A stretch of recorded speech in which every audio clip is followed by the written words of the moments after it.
was decent. Now, this is the match that I was talking about against my boy Joey, son. Yo, who better than to practice against when it comes to a new meta, especially if it looks like it's gonna be OU, man. Oh my god, name one person that says that Joey sucks. Yeah, that's what I thought.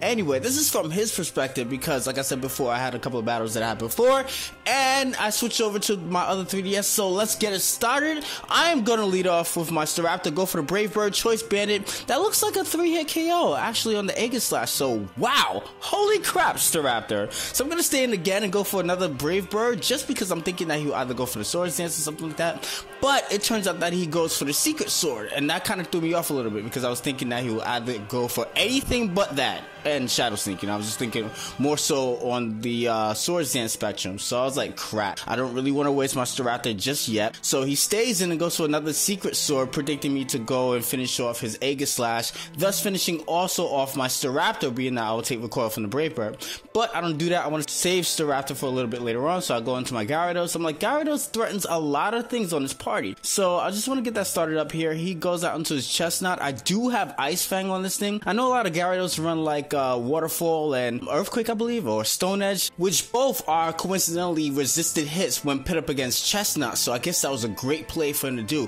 Plus, look how much damage is taking. I don't want to go into my Mega Form just yet because I'll turn into Water Dark, so I will take super effective damage as opposed to taking neutral damage from his grass type attacks, assuming that he does have one. So he went for the Elite Seed. I'm like, you know, I don't want to like Dragon Dance to take residual damage alongside with his accumulated direct damage that he would be inflicting onto the Gyarados, potentially if I decide to just keep it in there. I go out into my Ariados and I switch right back out, and I go out into my Greninja thinking that he was actually going to switch out into his Mamoswine to set up rocks, and I am on the money, son. Joey, I am not going to make this easy on you. So he's going to go out into his Politoed, set up the rain again, so I'm thinking like, okay, I know that he's going to want to save his Mamoswine for later on because I have like the Gyarados, I still have Staraptor in play, so I'm thinking like, okay, he switched into Politoed, probably a support variant, and I could probably take it on until I saw that Scald damage output. I was like, oh my god, what am I gonna do against this Choice Specs Politoed? I'm in trouble. So I'll U-turn out because I'm like, you know, I need to save Greninja for a little bit later on. I thought that my Ariados, being that I'm 252 in HP, can take a Scald. Wow, Jesus Lord, I'm wrong.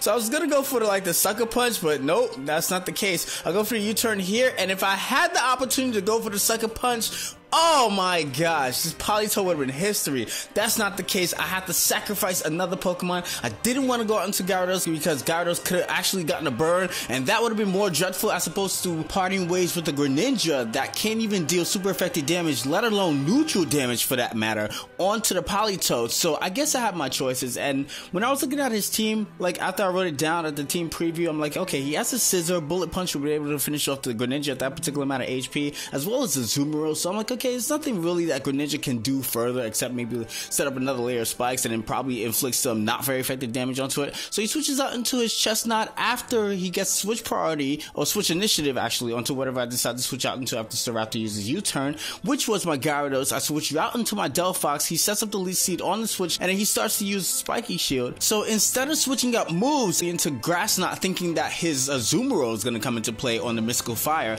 I decide to switch out into Gyarados. So I'm thinking like Azumarill will come in play, I could start setting up Dragon Dances, I'm all cool with that. He goes into Aegislash actually, and I'm gathering that he's actually going to do that for two reasons. One, if I decide to switch up my moves into Psychic and or Side Shock, he resists it, being that he's part Steel. Plus, if I happen to continue to use Mystical Fire and kill off his Aegislash, that's a free switching onto his Azumarill. So Azumarill does threaten my Delphox obviously. I do have the Grass Knot, but it's not one-shotting Azumarill anytime soon, and he could just revenge kill me with the Aqua Jet. So anyway, I switched into my Mega Form, me thinking that initially that he was going to go for the Secret Sword, being that he would have knowledge of what Gyarados' typing would be on his Mega Evolution, but he actually did not know. He thought it would be Water and Dragon, and I'm like, wow, so you just like Shadow Sneak because you thought it was Water and Dragon? That means like a turn before I could actually turn into the Mega Form and resisted that Shadow Sneak and got off a nice little Dragon Nest into a Waterfall. That would have been awesome,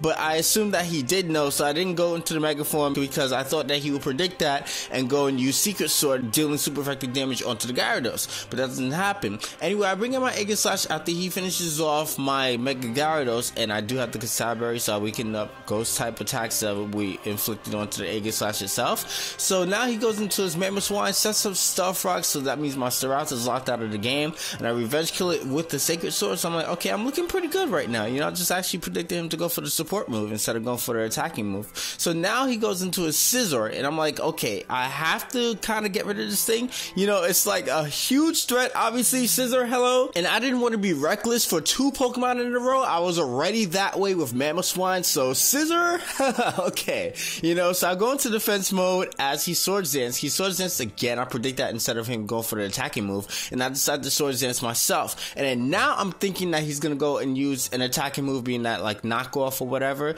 So he does just that. He has Thief, which is interesting. I've never seen that before. He's still +2 after me going for the King Shield, and he destroys my Aegislash. God damn, Scizor. So I'm thinking like, okay, maybe Delphox can live it.